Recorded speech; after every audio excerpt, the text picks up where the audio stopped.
Welcome to my channel, Pinay Double Dutch.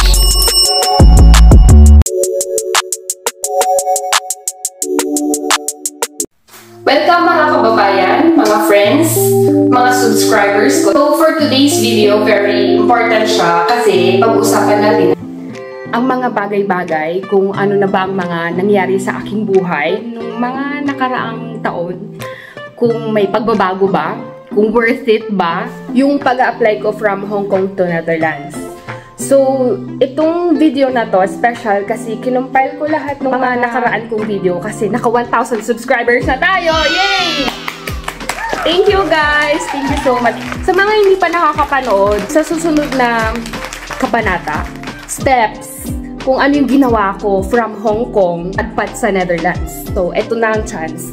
Baka maranasan mo din yung mga naranasan ko. Diba? Why not? Diba? Take the risk. Go, go, go. Ano bang simula ng buhay ni Ruth? Pinay Double Dutch. Nagsimula ang lahat nung nakipagsapalaran ako pumunta sa Hong Kong. Naging OFW. Hindi madaling maging OFW. Kailangan mo ng mahabang pasensya at matinding pagsasakripisyo. Kaya naman humanap ako ng paraan para makaalis sa sitwasyon ko. Kada day off ko na, imbis na gumala, naghanap na lang ako ng mga agency na pwedeng applyan. Marami akong agency pinuntahan, iba't iba, papunta Canada, Amerika, Europe. Hanggang sa may nabasa akong post sa FB. Nangangailangan daw sila ng isang au pair, papuntang Netherlands. Ano po ba ang au pair? Ang au pair, according kay Google, is a helper from a foreign country, working for and living as part of a host family. Ang au pair ay isang cultural exchange program na suportado ng gobyerno ng Netherlands, na kung saan may experience mo ang Dutch culture at lingwahe nila. Experience is a treasure. Ate, katulong po ba yun? Para malinawan ka, isa-isahin natin ang pagkakaiba. Working hours. Sa Hong Kong, 11 to 16 hours o higit pa. Kapag au pair ka, 6 hours a day lang. An au pair in the Netherlands is not allowed to work more than a total of 30 hours per week. Duties and responsibilities. Sa Hong Kong, trabaho mo lahat. Cleaning the house, cooking, washing, ironing clothes, taking care of children, elderly or sick members of the family, gardening, guarding the house, driving for the family, and even taking care of household pets. Kapag au pair ka, ang main responsibility mo ay taking care of the children. Ang main focus mo ay sa mga bata. Hatid sundo sa school, magpre-prepare ka ng mga baon nila. Tsaka tutulong ka rin sa gawaing bahay. Pero very light lang. Lahat ng gagawin mo, pag-uusapan nyo naman yan ng host family mo eh. The extent of housework tasks included will depend on the family and the age of the children. However, in all cases, an au pair is not a housemaid. Magkano ang sahod? Sa Hong Kong, 4,730 Hong Kong dollars o 35,475 pesos.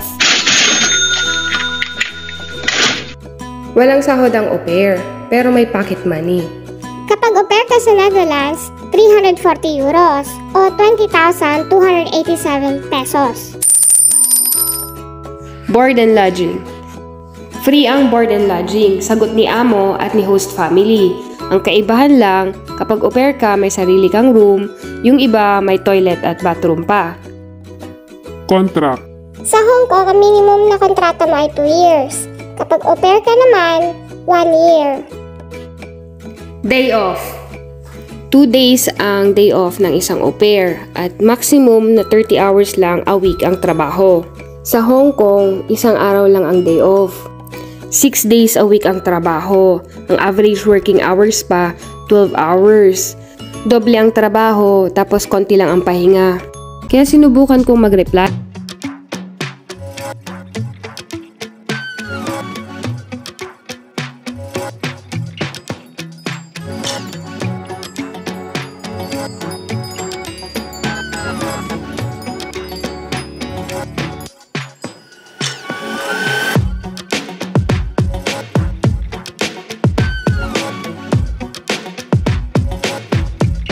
Nasaan ba ang Netherlands?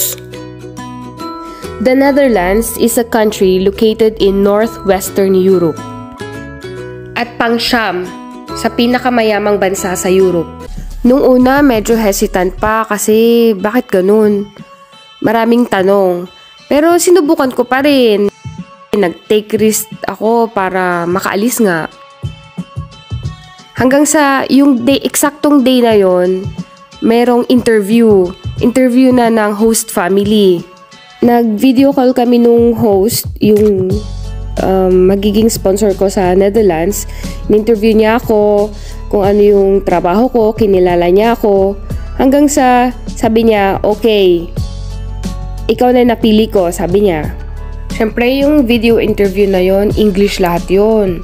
So nung natapos na yung interview, in-inform ng host family ko sa agency na ako yung pinili niya. Then after couple of days, nakatanggap ako ng mga email galing sa au pair agency na ipe-prepare ko na yung mga requirements na kailangan for visa processing. Unang-una, kailangan mo na Philippine passport. Pero dapat valid pa to ha. Mga 1 to 2 years. Para just in case, mapili ka ni host family, ready ka na mag-flight, di ba? Welcome to Netherlands! Pangalawa, kailangan natin ng diploma. Mostly sa mga agency, ang qualification, college graduate ka. Kung hindi ka man college graduate, yung transcript of records mo, dapat may 80 units ka. Next, kailangan mo ng NBI clearance. Kailangan mo ding i-prepare ang resume mo. You need to have NSO birth certificate. And you need to submit evidence of unmarried status. Kailangan ng CENOMAR, Certificate of No Marriage, CENOMAR. Kailangan mo gumawa ng letter to the host family. Parang, Dear Ate Chag, mga gano'n mga matandali. Dahil kailangan mong mag-provide ng letter to the host family. Anong mga ilalagay mo doon? Magpapakilala ka doon. Tell who you are. Kung ano ba yung pagkatao mo, family background mo. Graduate ka, sabihin mo, I'm a graduate of Bachelor of Science in Nursing, pa, o registered nurse ka. O dilagay mo din. Plus points kasi yun. Kailangan mo ding i-include doon yung mga interest mo, hobbies mo, para lalo kang makilala ni host family at saka maging standout ka. At saka kailangan mo ding ilagay yung reason bakit mo gusto pumunta dito sa Netherlands. Kasi ang mga Dutch, direct yan. Huwag mo nang habaan na parang nobela. Sabihin mo kung ano ba yung purpose mo pagpunta dito. Kung gusto mo mag-travel, sabihin mo mag-travel, ma-experience mo ang buhay sa Europe. Magkano ang gastos sa visa processing? Wala akong ginastos, as in zero. Ang visa application, ang flight ticket, lahat yan sagot ni host family. Siya yung sponsor. May babayaran bang placement fee? Wala din po. Lahat ng gastos kay host family. So, gano'n katagal ang processing? Basta na i-provide mo lahat ng mga requirements na kailangan nila, mabilis lang. Okay, ulitin ko. Ano ba yung mga i-prepare mong requirements? You need to have a valid passport, your birth certificate, college diploma or your transcript of records, resume, letter to the host family, and CENOMAR. Also, NBI clearance. Pwede bang mag-apply kahit nasa Pilipinas? Pwede kang mag-apply kahit nandyan ka sa Pilipinas. Lahat naman ngayon online na eh. Madali na lang. Basta pasok ka sa mga requirements nila, go. Palentudio, ano po qualifications? You are at least 18 and no more than 25 years old. You are unmarried and you do not have any children. Gusto mo bang subukang pumunta dito sa Netherlands? Try mo lang mag-apply. Wala namang mawawala sa'yo eh. Take risk. Laban lang. Kaya mo yan. 8 days. 8 days. Meron na akong visa. Mabilis lang ang processing kasi nasa Hong Kong ako noon. Nung nakuha ko na yung visa ko papuntang Netherlands, nag-book agad yung host family ko ng ticket.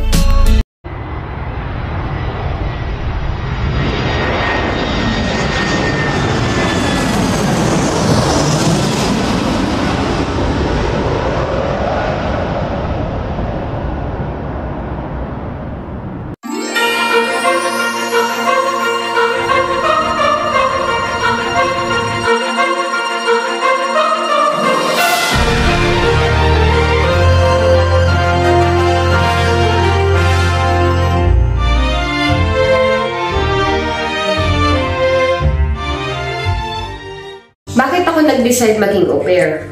Unang-una, libre. Wala akong ginastos. Nag-apply lang ako, nagbigay lang ako ng mga requirements. So, parang dali-daling mag-apply, di ba? Nag-apply lang ako, nag-submit ako ng requirements, gano'n. Pero hindi. Dati kasi, hanggang 30 years old, 18 to 30 years old yung kinukuha nila. Ngayon, guys, nagbago na, naghigpit sila, may age requirement na hanggang 25 years old na lang. So, ang hirap, diba? 18 to 25 years old na lang yung mga kinukuha nila. Bakit? Hindi ko alam. Tignan nyo na lang dun sa ind.nl. Doon. Para sa karagdagang kaalaman, punta lang kayo sa ind.nl, search nyo lang ang residence permit for au pair. Au pair and exchange. Yung time ko, nung nag-apply ako sa Hong Kong, konti lang kami, tapos parang nasala na agad kung sino yung mga papakilala ng agency dun sa host family. So ngayon, sa 100 aplikante, 100 applicants, isa lang yung mapipili. Bakit? Kasi, matakin mo, libre lahat, gagastusan ka. Yes! So kailangan, talagang sasalain nila kung sino yung kukunin nila. Libre, sagot lahat ni host family yung ticket, yung visa processing. Talagang as in wala akong binayaran. Siguro yung ginastos ko lang yung pamasahe ko papunta dun sa embassy.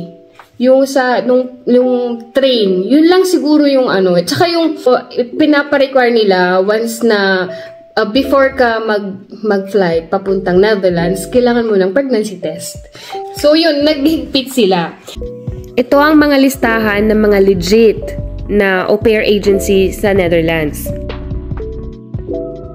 Pwede kang mag-direct na mag-apply sa mga website nila. Pagdating ko ng Netherlands, sinundo ako ng aking host family. So, ayan friends, nakarating na tayo dito sa bahay ng aking host family. Bali, ito yung view na makikita kapag nasa second floor. So, nandito na tayo sa aking room. So, ayan guys, ito si baby girl. Siya ay 8 years old. Bali, mahilig siyang mag-yoga. So, yan yung parang bonding moment namin.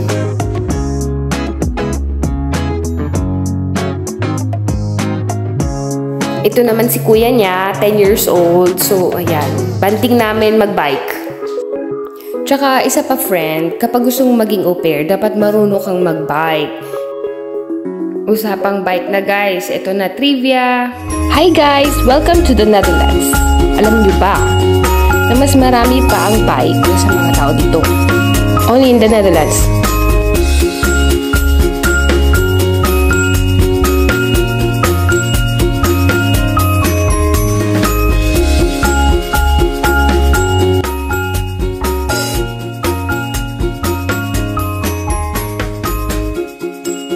So, balik na tayo sa hacienda ng aking host family. So, marami silang alagang hayop.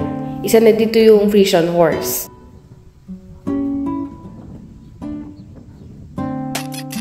Ang Frisian horse, kung alam nyo yung movie na The Zorro, yun. Ang dami rin nilang aso. Dalawa, malalaki. Tapos, ang katutak na pusa.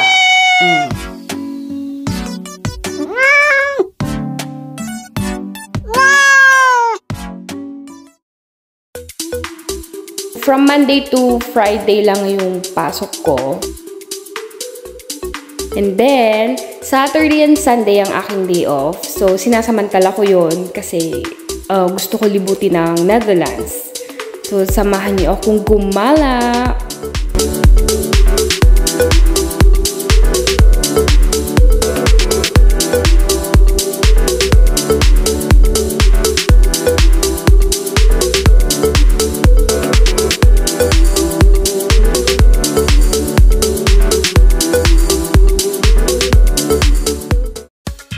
Since meron akong au pair visa dito sa Netherlands, pwede tayong mag-Europe tour! Ipapakita ko sa inyo yung mga bansang napuntahan ko. Tara! Punta ako nag-Europe! First world country, o diba? I've seen you in a movie, I heard you in a song. Now I know that this will never go wrong. 3, 2, 1.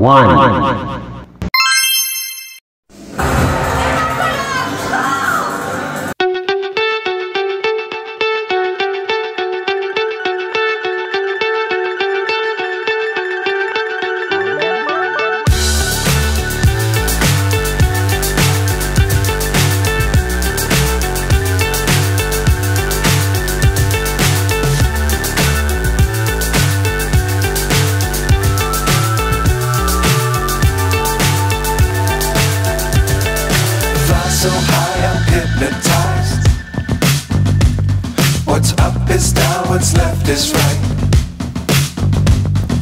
Chasing stars and holding you. I can't see the end, but we'll see it through.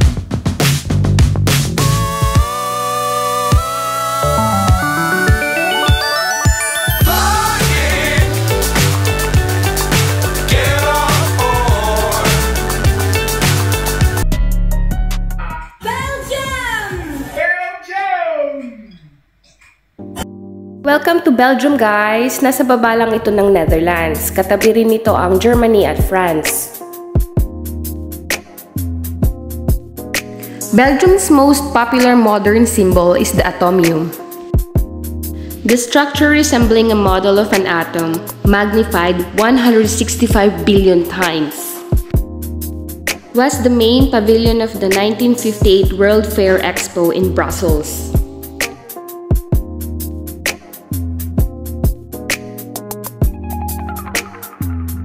Alam niyo ba guys, ito ang national symbol ng Belgium. Tinatawag nila itong mannequin piece. Estatwa ito ng isang umiihing bata. Yun.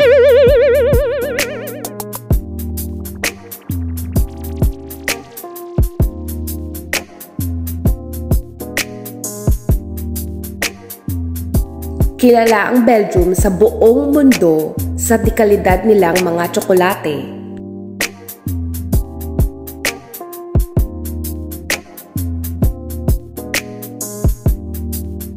Kapag nagpunta ka ng Belgium, wag na wag mong kakalimutang tumikin ng Belgian waffle, okay?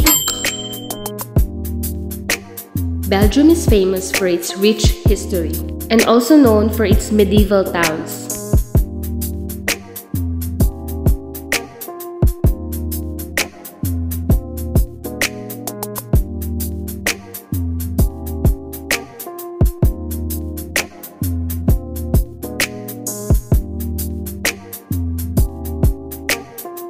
Dito rin sa Belgium matatagpuan ang Diamond Capital of the World.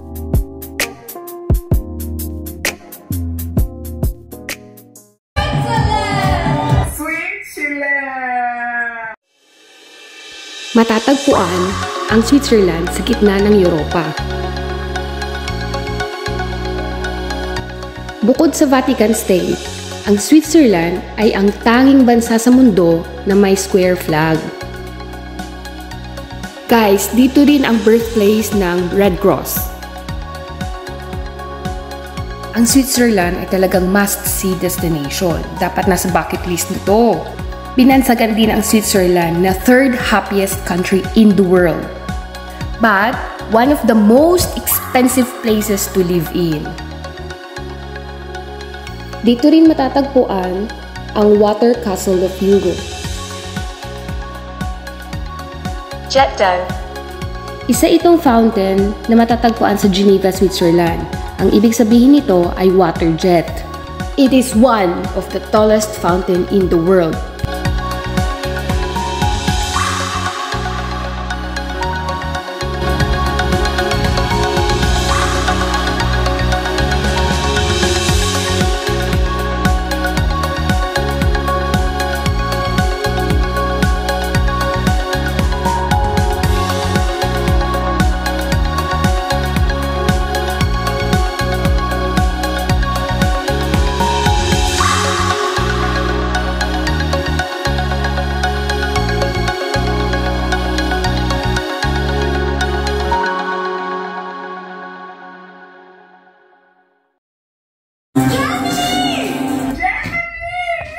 Welcome to Germany, one of the most interesting places in the world. Katabi lang ito ng Netherlands.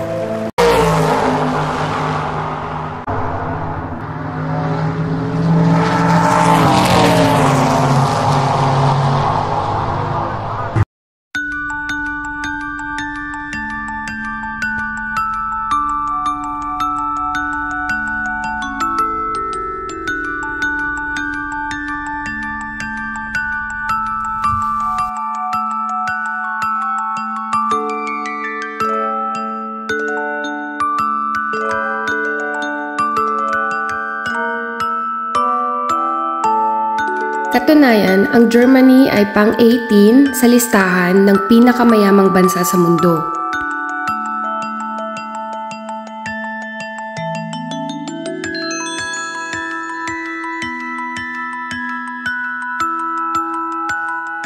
Ang mulled wine, kilala rin bilang spiced wine or Glühwein sa Germany, ay isang inuming may alkohol na kadalasang gawa sa red wine, na inihahain ng mainit o mainit-init.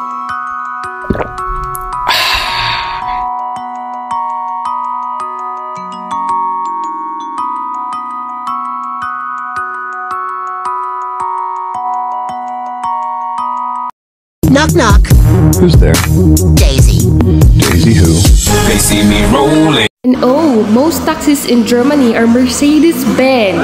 Mercedes-Benz!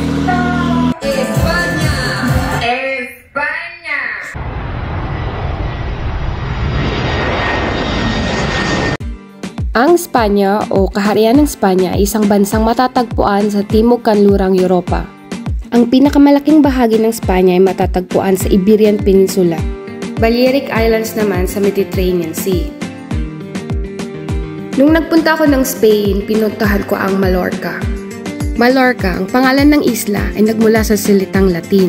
At ito ang pinakamalaking isla sa buong Espanya.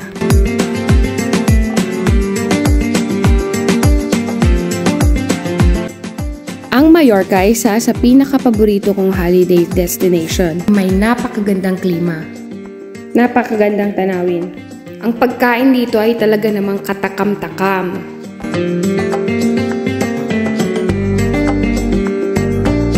Sa Calobra Road is one of the most scenic drives in the world.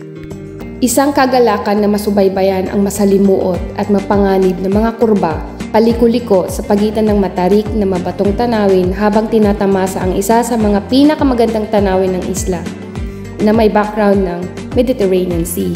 Matatagpuan dito ang world's largest underground lake. Cuevas del Drac ay isang subterranean cave system na punong-puno ng napakalaking stalactites at stalagmites na naglalaman ng isa sa pinakamalaking underground na lawa sa mundo.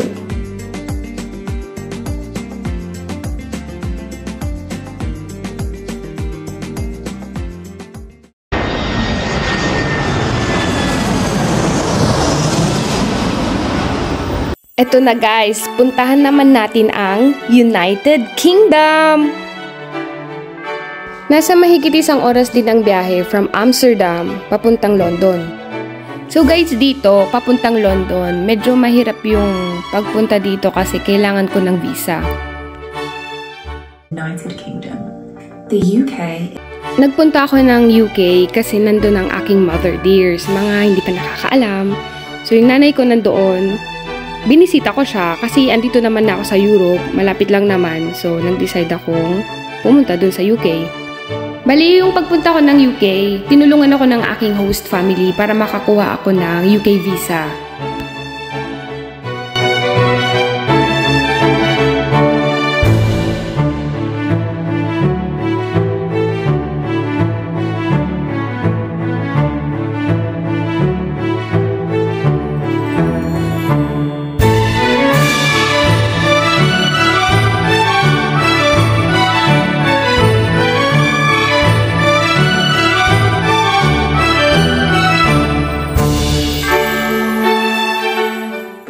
So, sa mga nagbabalak, isa sa mga pinakamadaling pumunta kasi dito sa Netherlands, kasi yun yung na-experience ko, ang maging isang au pair.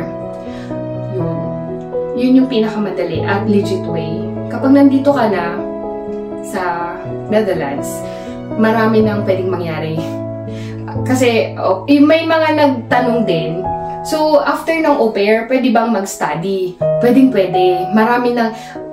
For example, ako, guys, sa mga hindi pa nakakalam, graduate ako ng nursing. Hello! Graduate ko pa ng nursing, bakit ka na ganyan? Basta mahabang story. Isa din yun sa advantage ko nung nag-a-apply ako as au pair kasi nurse ako, registered nurse ako sa Pilipinas. So lahat ng mga naging applicant, ako yung syempre the best. The best option. Kapag nandito ka na, pwede kang mag-aral pumasok sa hospital. Bakit hindi ko yung ginawa? Yung diploma ko kasi sa Philippines, ang katumbas nun, 2 years lang. So, 2 years lang dito sa Netherlands. So, kailangan ko ulit mag-aral, lalo na yung lingwahe nila, kasi Dutch. Nahihirapan pa ako nun. So, minabuti kong maghanap na lang ng ibang line ng work. So, ganun. Pero, pag nandito ka na, marami kang choices. Kapag ayaw mo namang maging sa profession mo sa Pilipinas, or kung ano man, kung engineer ka or kung may mga degree, ganyan, pwede ka naman pumunta o magpunta sa ibang bansa, like, ibang bansa dito sa Germany. Mamili ka na ng Germany, Paris, ganyan. Pwede. Kasi, andito ka na sa Europe eh. Ang dami-dami mo ng chance. So, bali, stepping stone lang talaga yung pagpunta ko sa Hong Kong. Tapos yun. Tapos, ang balak ko talaga, nung pumunta ka sa Hong Kong, ang balak ko talaga, pumunta ng Canada. Yun yung una kong plano. Di, syempre, nung nagtitingin-tingin ako ng mga agency, di ba, tuwing weekend, Sunday ang day off, Saturday, Sunday, nagtingin-tingin ako ng mga agency na pwede kong applyan.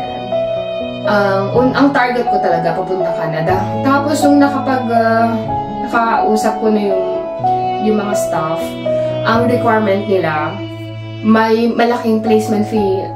Ang alam ko, 40,000 at hinihingi sa akin, 40,000 Hong Kong dollars. Tapos, finish contract. Hello?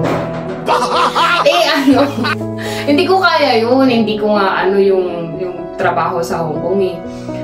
Kaya nga, sobrang bilib ako sa mga OFW natin dyan sa Hong Kong. Kasi, grabe yung trabaho as in, sobra talaga. Legit na wow. Congrats. Hindi ko kinaya. Hindi ako marunong magluto. Nagalit yung amo ko. Pero anyways, ang plan ko talaga, Canada. So, ang kailangan nila, may babayaran ng placement fee plus finish contract. Yun yung qualification, yung requirement nila. Pero hindi pa ako pasok nun. Kasi nung time nung nag-a-apply ako, 2 months, ganyan. So, syempre, another option. Hanggang sa yun na nga, may nabasa ako sa Facebook na, may ganyan, recruitment. Baka gusto mong pumunta, ganyan. Di pumunta ako. Ayun, guys. So, may nagtanong din kung finish contract ba ako sa Hong Kong. Hindi. Di ba, nakita nyo dun sa video.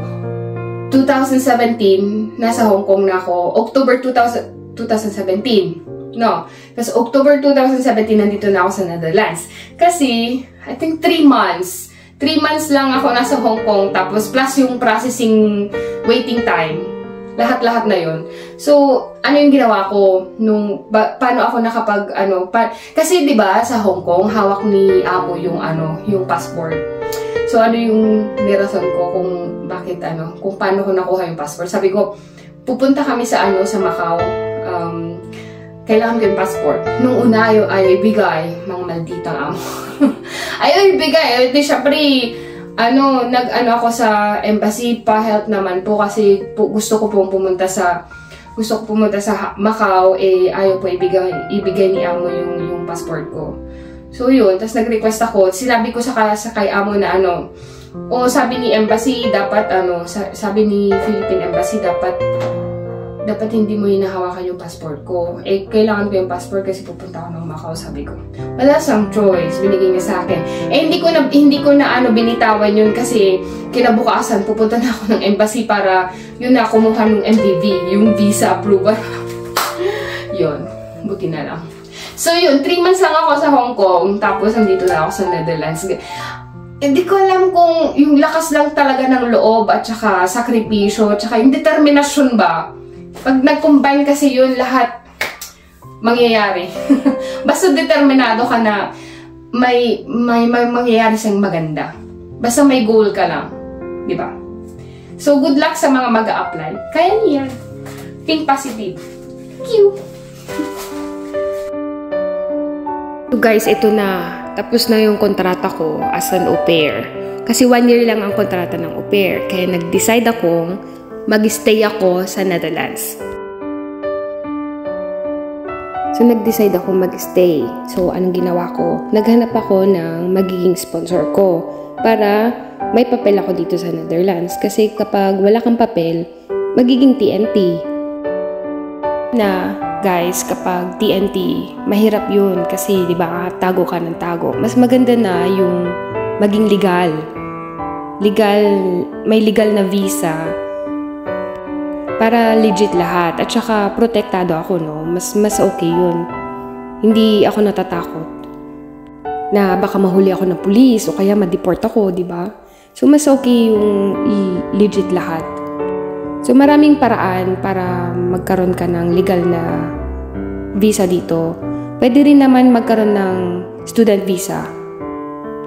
Or, kapag okay naman kayo ni host family mo, at may mga businesses sila, pwede ka nilang i-employ. Ganun yung mga ginawa ng ibang natapos na au pair contract. Yung iba naman, guys, nag-apply sila as au pair ulit sa ibang bansa like Denmark, Norway, ganyan. Marami kasing mga opening na pag nandito ka na sa Europe, sa Netherlands.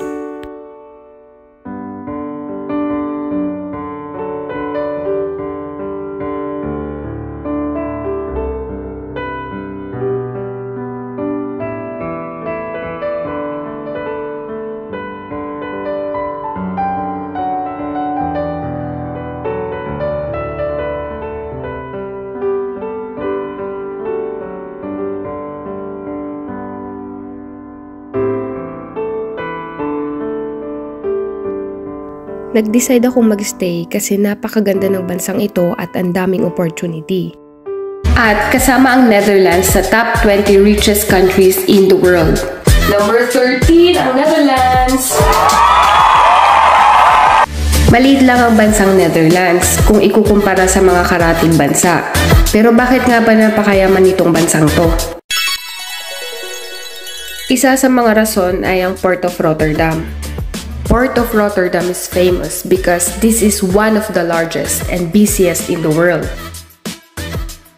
The Netherlands is also known as the land of tulips or the flower shop of the world because almost 80% of the world's flower bulbs come from the Netherlands.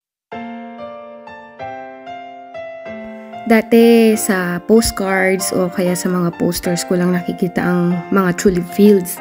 Ngayon, eto na ayun na, may picture na ako sa mga bulaklak na ito. Sobrang ganda. Nakakasilaw, nakakamangha. Sobrang nasihan ako sa mga bulaklak na ito. Grabe, sobrang ganda. Para ka talagang nasa paradise. Ilan sa mga tulip fields na to ay nasa likuran lang ng aming kapitbahay. So, nag-decide ako, sayawan natin tong mga bulaklak na to.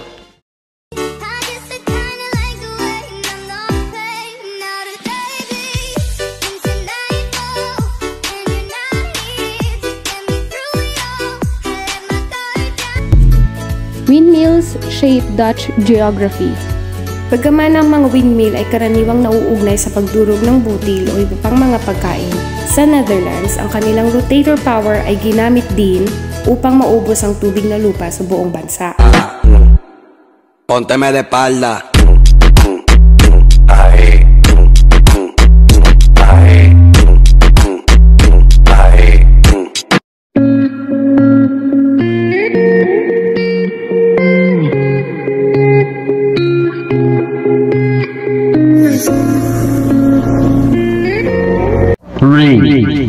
Okay, most beautiful place you've been to with Robin? My favorite is Amsterdam.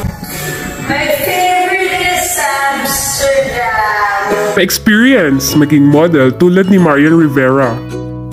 Oo, Maura, tulad ni Catherine sa napakagandang syudad ng Amsterdam.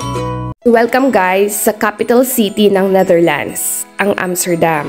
So hindi lang yung mga artista natin ang pwedeng makapunta. Tayo din, no?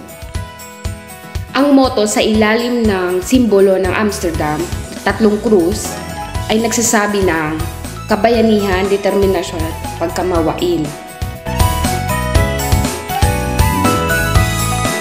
Ang Amsterdam ay binibisita ng humigit kumulang 14 na milyong turista bawat taon.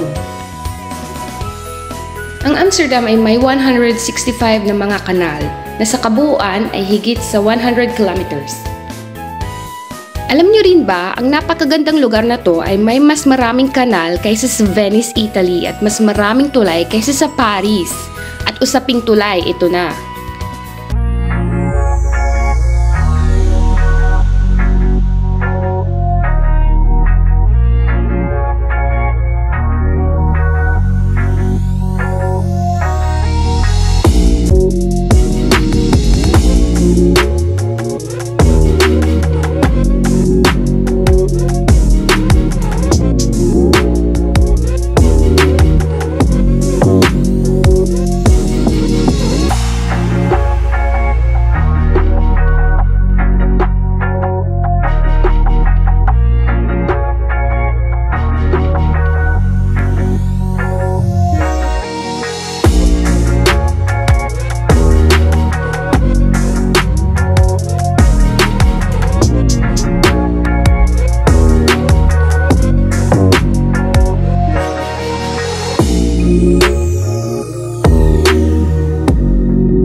So guys, balik tayo ng Amsterdam.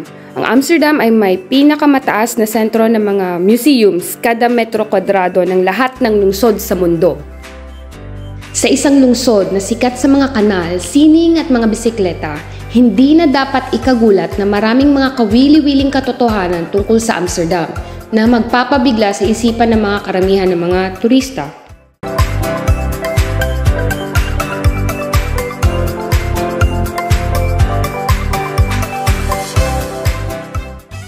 Ang Dam Square ay ang pinakasikat na plaza sa Amsterdam. Ito ay matatagpuan sa gitna ng medieval city center. Talaga namang mapapapicture ka dito kasi ang gaganda ng mga gusali. At pwede ka rin magpakain ng mga kalapati. At speaking of kalapati guys, ito na. Dito na tayo sa very exciting part na nakaka-culture shock talaga. So bago ang lahat ng yan, mag-warning muna tayo.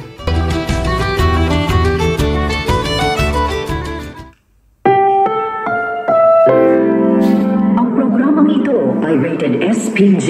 Striktong patnubay at gabay ng magulang ang kailangan. Maaaring may masiselang tema, lengguwahe, karahasan, sexual, horror o droga na hindi angkop sa mga bata. Dito sa Netherlands, legal ang prostitusyon. Ang prostitusyon ay naging legal sa Amsterdam mula noong 1811. Ayon sa website ng iAmsterdam, ang mga sex workers ay kailangang magkaroon ng license at magbayad ng buwis. Pwede niyong bisitahin ang Museum of Prostitution or Red Light Secrets. Ito ay isang dapat gawin kung gusto mong malaman ang higit pa tungkol sa kasaysayan ng Red Light District. Kapag pumunta ka ng Red Light District at nakita mo yung mga babaeng nakatayo sa bintana na may pulang ilaw, bawal na bawal mo itong kuhanan ng litrato. Ito kasi yun. Ang batas ng Dutch tungkol sa marijuana ay medyo kakaiba at komplikado. Ang pagbebenta ng soft drugs sa mga coffee shop ay legal dito sa Netherlands. Pero may mga batas sila tungkol dito. Unang-una, dapat 18 years old pataas ka. Kailangan mong magpakita ng ID. Bali kung gusto mong bumili ng weeds, dapat sa official coffee shop mo lang siya bibilhin.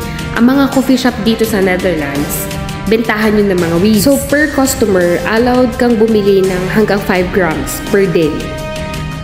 Considered na soft drugs dito sa Netherlands ay ang cannabis, hash, tsaka may mga magic truffle sila. Meron pang mga space cakes.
So cool!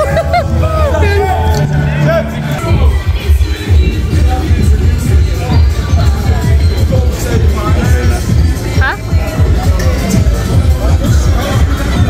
Kano nga ba ang gastos ng pamumuhay dito sa Netherlands? So guys, yung mga sasabihin ko, yung estimation lang kung ano yung mga nakakaltas sa sahod ko, ganyan. Yun din sasabihin ko, based on my experience. So, unang-una, magkano ba ang binabayan sa bahay? Depende kung nakatira ka pa sa syudad, mga taon lang. Pag sa syudad, katulad ng Amsterdam, minimum yan 500 to 1,000. Room lang yun. Minsan room, hindi ka pa makakakuha ng bahay noon. Narerentahan. So, kung may kasama ka, mas makakatipid ka. So, ako, ang binabayaran ko sa bahay ay 450. Next, yung gas, water, tsaka electric ko. Gas kasi, iniinit kasing tubig dito, diba? So, babayaran yung gas. Mahal na din ang gas dahil kay Russia. Yung gas at tsaka yung electricity ko, magkasama yon. Ang binabayaran ko dun buwan-buwan ay 115. Sa tubig naman, mura lang ang tubig dito. Pagbayad ko lang dun, 13. Kasi ganito yun, guys. Kapag may kasama ka sa bahay, syempre hati kayo sa bayad ng bahay, bayad ng kuryente, tubig. So, tapos yung internet, guys, syempre kailangan ng wifi, pag manonood ka ng Netflix, YouTube, ganyan, sa TV. TV at saka internet. Ang bayad ko doon, 29 euros per month. Tapos, dito sa Netherlands, ito yung maganda kasi compulsory na dapat meron kang health insurance. So, yung health insurance ko, 130. 130 binabayaran ko doon buwan-buwan. Yes, malaki siya. Automatic payment lahat. So, magkano na? Hindi ko alam. So, estimation lang yun buwan-buwan. Kasi depende pa kung naparami yung gamit ko. Kasi ngayon winter. O syempre, heating, ganyan. Malaki yan. Sabi mo, 750 max. Buwan-buwan. Nagbabayad din ako ng telepono. Yung gamit ko ngayon, monthly payment yun, installment. So, yung telephone ko at saka yung SIM card na load. Sa Pilipinas, di ba, nag-load ka? Ang bayad ko dun, 60 euros. Okay. Tapos sa food, dito tayo nagkakatalo. Siyempre, kung maluho ka, kung lagi ka sa restaurant, ganyan, magastos yun. Pero kung dito lang sa bahay, luto-luto, lalo na kapag night shift, ganyan, kanin, tas magprito lang na ako na itlog o kaya noodles, pwede na yun. Pag-survival mo. Minimum na budget ko for food, 55 euro per week. Okay na yun, meron na akong karne doon, may patatas na din, may mga kanin na, may isda na rin ako minsan, ganyan. Depende. 220 euro per month. Budget ko sa food. So, 220. So, magkano na yung lahat? Ang bilis gastusin ng pera, guys. Tipid-tipid din tayo minsan. Dagdag kaalaman lang, ang minimum na sahod dito sa Netherlands ay 1,934 euros. So guys, yung 1,934 euros na sahod, tataas lang nila ngayong January. Last month lang. So, tinaasan nila yung sahod kasi nga sa mga inflation. Crisis. So,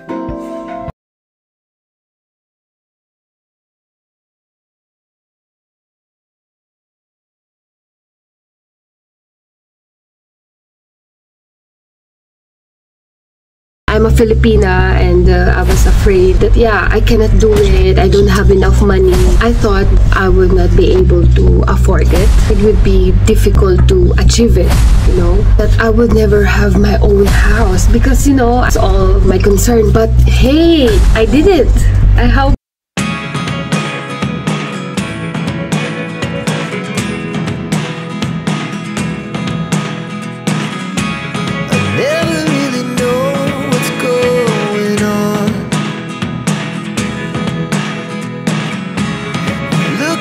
Sometimes like all you want to do is run.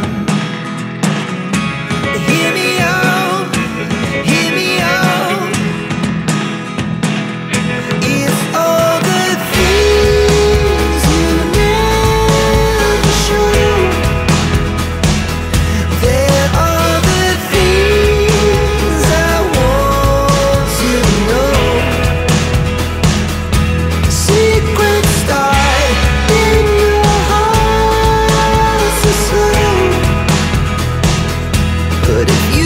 process I experienced in buying a house here in the Netherlands. If you are curious how I did it, keep watching! Maraming nagtatanong kung permanente na daw ba ako dito sa Netherlands, kung may permanent residence na. Ano yung mga requirements na kailangan? Ano yung mga qualifications para magkaroon ng Dutch citizenship? Gano'ng katagal ang pag-process? Magkano ang magagastos? Ang unang tanong, kung permanent resident na daw ba ako dito. Permanent resident kasi, dito sa Netherlands, kailangan mo ng residence permit. Ganito, resident permit, mag-a-apply ka pa din. Pero hindi ko na kailangan yun kasi ang in-applyan ko, how to become a Dutch citizen.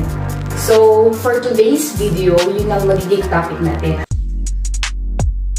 Para ito sa mga Pinoy, Filipina na nandito sa Netherlands na gusto rin mag-apply bilang isang Dutch citizen. So, tutulungan ko kayo kung ano yung processing, kung ano ba yung mga requirements na ihahanda nyo. Magbibigay ako ng mga tips, advices. Itong video na to, ginawa ko kasi nung mga time na ako yung nag-a-apply, ang dami kong tanong, hindi ko alam kung saan ako magsisimula, ano yung gagawin ko. So, naisip ko, ibahagi yung journey ko kung paano ako nakapag-apply bilang isang Dutch citizen. Yun. How to obtain Dutch citizenship? There are 3 ways. First is by birth. Second is by means of option procedure. And third is by means of naturalization. So, unang-una, obtaining Dutch citizenship by birth or family relations. Obtaining Dutch citizenship by birth or family relations. Hirap naman mag-English. By birth, ibig sabihin kung may tatay ka or may nanay kang Dutch o kaya inampun ka ng Dutch, kung yung nagampun sa'yo ay mga Dutch, automatic to. Kasi kung may tatay at nanay kang Dutch, automatic na Dutch citizen ka. You just need to contact the IND. IND means Immigration Naturalization, Immigratie en Naturalisatiedienst or Immigration Naturalization Service. So, just simply contact the IND and register yourself as a Dutch citizen. Simple, that's it. No more, no less. Yun lang po. Next way is by means of option procedure. So, option procedure is the short and easy way. It takes only 3 months in order to apply. However, option is only for a special group of people defined by law. For example, if you have continuously lived in the Netherlands since birth or early childhood with a residence permit, or if you live in the Netherlands as an EU national. An EU national is someone who has the nationality of an EU, European Union country. Then you can apply for an option procedure. So bago tayo pumunta sa pangatlo, isa sa mga rason kung bakit ako nag-stay dito sa Netherlands, syempre gusto kong maging Dutch. So isang rason yun kasi marami siyang advantages. Unang-una, makakapaglabas-masok na ako ng Netherlands nang malaya, nang hindi ko na kailangan ng mag-apply ng visa. Pangalawa, mararanasan ko na rin ang mga benepisyo ng isang Dutch.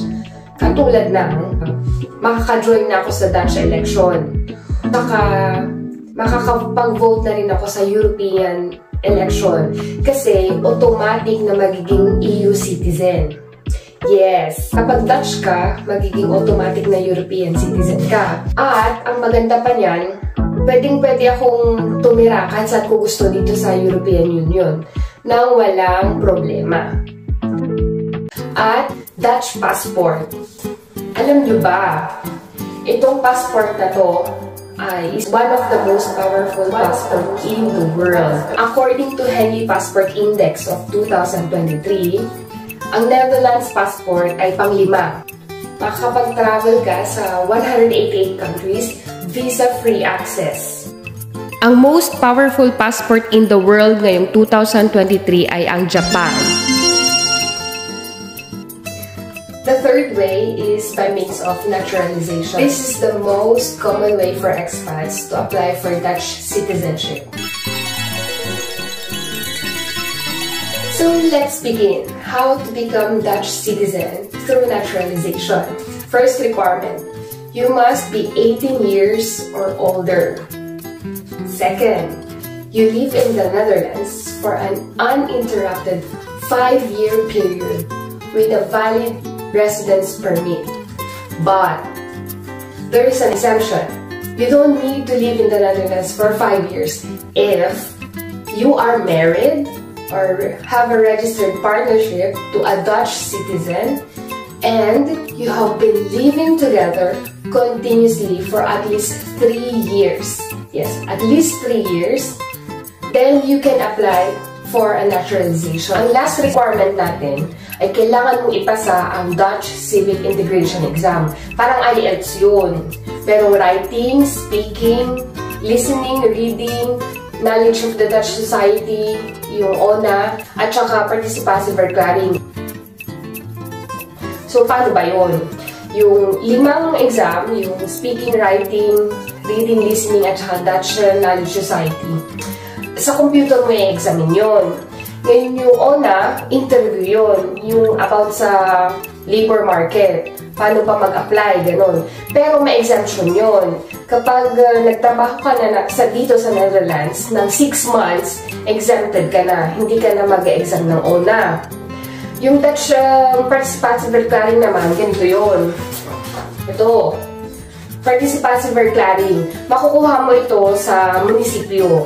Kailangan mong kontakin yung munisipyo para magkaroon ka ng participative verklaring. Libre yun. Yung ONA interview at saka yung participative verklaring libre. Pero, yung speaking, writing, listening, reading, at saka yung KNM, yung Knowledge of the Dutch Society, may bayad yun. Nakalagay dito ang writing, speaking, listening, reading, at KNM ay 50 euros ang isa. So, total 250. Module labor market naman at participation, just contact the municipality kasi libre ito, free.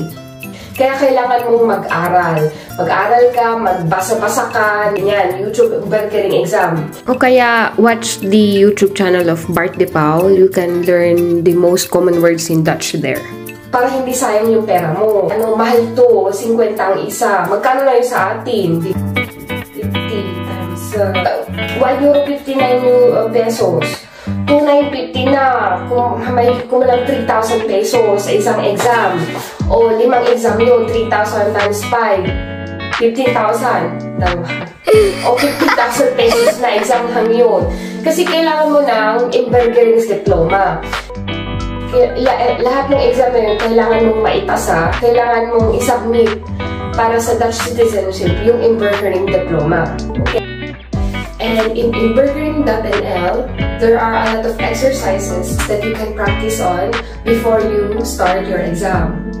Inburgering's diploma. It is very important. For more information about the Civic Integration exam, you need to go to Inburgering.nl. It's all there. So, natapos mo na yung exam. Lahat yung speaking, writing, reading, listening, KNM. Na-exam mo na lahat yan. Tapos, makakatanggap ka ng letter. Galing kay Ate Charo na yun. Makakatanggap ka ng ganitong letter. Every exam na iti-take mo, may letter ang duo, yung Dean's Outfooting Honorwise. Makaka-receive ka kung nakapasa ka or hindi. Pag naipasa mo lahat yun, makakatanggap ka ng to. Itong letter na to, nakalagay doon. Congratulations kasi naipasa mo yung exam. Kasi nung naipasa ko yung exam, corona time pa yun. So, ipinadala nila yung diploma ko. Ito, ganito ko siya na-receive. Nakalagay dito. Yung diploma ko. So, pag open ko ganyan, nakalagay dito yung Inburgering's diploma. Bali, dalawa siya. Yung Inburgering diploma at saka yung score mo kung ilan yung nakuha mo dun sa exam. 6 yung passing grade, 6 hanggang 10. Pinakamataas ko 9, yung listening ko at saka yung reading ko. Kasi madali lang yun. Yung speaking at saka writing, nahirapan ako dun, guys. 8 lang ako dun. Wow! Pero, pag nag-aral ka, madali na lang. So, pag naipasa mo lahat, makakatanggap ka ng diploma. So, ready ka nang mag-apply sa City Hall kung saan ka nakatira. Pwede ka nang mag-request ng naturalization. Okay? Ang kailangan mo doon dalhin, kailangan ko ng passport, at saka nung time na yun, meron pa akong residence permit. So, dinala ko din to. Ang isasabihin sa'yo ng City Hall, dalhin mo yung passport mo, yung residence permit mo, at saka yung Inburgering diploma na may grade. Yun yung titignan nila. Kung talagang naipasa mo yung mga exam. So, tatlo, yung pinaka-importante yung passport mo, residence permit, at saka yung diploma. Okay? Yun yung kailangan mo kapag magpapa-appointment ka na sa City Hall. At kailangan mo maghanda ng €970 para sa application cost. Mahal ang bayad, kaya kailangan ding pag-ipunan. Pero sabi nga nila, if you want it bad enough, you will find a way to make it happen. So, after mong na-prepare yung mga requirements, mag-appointment ka na sa City Hall or dun sa Givente. So, magbibigay sila ng appointment date. Kakausapin ka ng employee ng City Hall. Sasabihin niya dun yung mga conditions at saka i-check yung mga requirements at saka documents na dala mo. And then, pagkatapos yung nag-usap, magsasign ka. Pagkatapos mo mag-sign, magbabayad ka na. I-ready mo yung €970. Magbabayad ka through debit card lang. Hindi pwedeng cash, hindi pwedeng credit card. PIN, yung debit card mo. Yun ang i-prepare mo. Tapos step 3, yung City Hall employee, yung mga documents na binigay mo, isi-send naman niya ngayon kay IND. Mag-send si IND na acknowledge of receipt. Tapos, itong letter na to, nakasaan dito, ang nakalagay, 1 year. 1 year yung processing. The decision period is 1 year max. Pero sa akin, 7 months lang, meron na akong decision. So, na-accept siya, guys. Na-accept yung decision. So, application ko, na maging Dutch. So, kapag na-reject naman, pag na-reject yung application mo, pwede kang mag-appeal. So, na-accept na yung application mo. Dutch ka na, no? Hindi ka pa Dutch. The IND now will ask the king to give you Dutch nationality kasi nga na-accept na yung application. Pero, hindi ka pa official na Dutch citizen. Step 5, you need to attend the naturalization ceremony. You will only become Dutch if you will attend the ceremony. During the naturalization ceremony, you must take the Declaration of Solidarity. You declare that the laws of the Kingdom of the Netherlands apply to you. Also, at the ceremony, you will receive the naturalization decision, and then you can apply for a Dutch passport. Magbabayad ka na naman ng 75 euros para sa Dutch passport. Becoming a Dutch citizen total cost 250 euros sa exam, 970 sa naturalization fee, 75 sa passport, ang total 1,295 euros. Pero worth it naman siya kasi Dutch citizen ka na. Congrats!